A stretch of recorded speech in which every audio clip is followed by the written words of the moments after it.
Good day, everyone. Today, I'll be discussing about feces. Feces, also known as stool, are the solid waste products of digestion that are eliminated from the body through the anus. Studying feces is important in the laboratory because it can help detect digestive disorders, infections, and other diseases of gastrointestinal tract.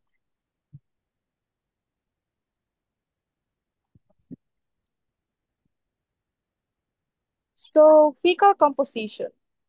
Stool is composed of bacteria, cellulose, undigested foodstuffs, GI secretion or gastrointestinal secretions, bile pigments, cells from the intestinal walls, electrolytes, and water. Primary site of the final breakdown and reabsorption known as the small intestine. So 9,000 ml enters the digestive tract each day. 500 to 1,500 ml reaches the large intestine, and 150 ml is excreted in the feces. Normal fecal output per day is 100 to 200 grams. Bacterial metabolism produces the strong odor associated with feces and intestinal gas or flatus. Flatus is a normal part of digestion. So next is the diarrhea.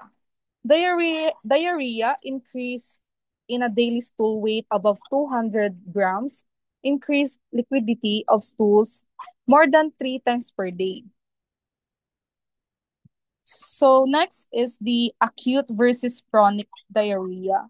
Acute is rapid or mabilis siya, then chronic is mabagal or matagal.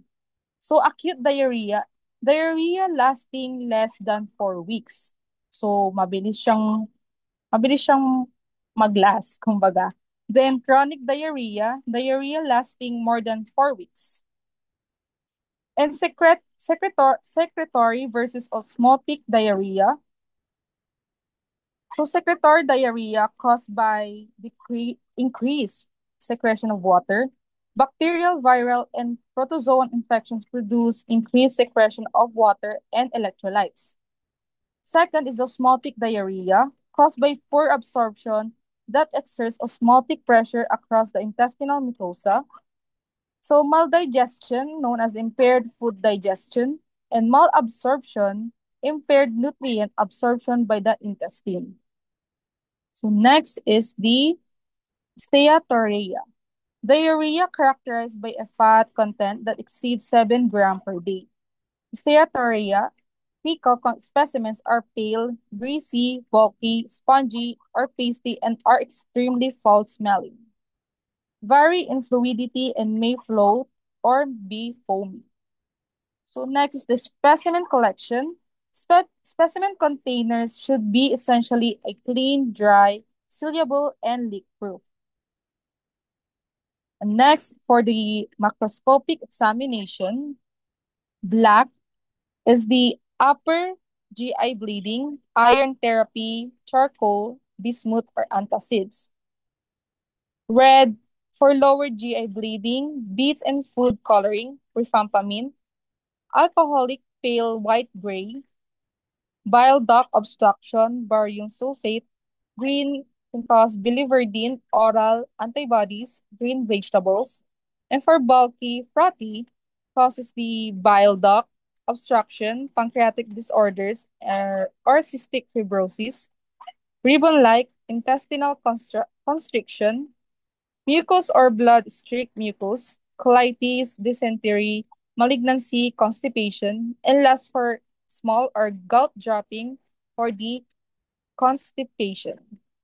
For the next presenter is Mr. Constantino. So the microscopic examination, it is performed to identify parasites, eggs, cysts, and other cellular elements that aid in diagnosing intestinal infections and disorders. This is a laboratory test that analyzes a fecal sample under a microscope to detect parasites, eggs, bacteria, or other abnormalities. So first, we have the fecal leukocytes. Neutrophils are primarily seen, and it is sa Sa invasive condition naman, may tatlong neutrophil siya na may kita sa high power field. So, kinokontain nito ang white blood cells or the soldiers patrolling in the digestive system. Sa number 2, we have muscle fibers for diagnosis and monitoring of pancreatic insufficiency or the cystic fibrosis, and frequently ordered along with microscopic examination for fecal fats. Muscle fibers are the indicator of incomplete digestion. So, sa patient preparation, the patient should eat red meat before the fat. Sa normal naman, dapat less than 10 fibers. Tapos sa increased po, we have greater than 10 fibers. Number 3, we have the qualitative fecal fat test. Done microscopically with 3 dyes, the Sudan 3, Sudan 4, or oil red O. Ang most routinely used na ginagamit ay yung Sudan 3. Number 4, the quantitative fecal test. Confirmatory test for steatorrhea requires the collection of at least a 3-day specimen, and it is a sa patient preparation, we need to maintain an intake of fat 100 grams per DL prior to and during the collection period. The specimen collection, paint cans are used as containers in specimen collection. Number 2, the patient can is placed on unconventional paint can shaker, and the specimen is homogenized prior to analysis. Yung steatorrhea ay isang presence of excess fecal fats. So, last is the Van de Kamer titration. It is a gold standard for fecal fat measurement. Next slide po. Sa chemical examination, number 1 is the occult blood or the hidden blood.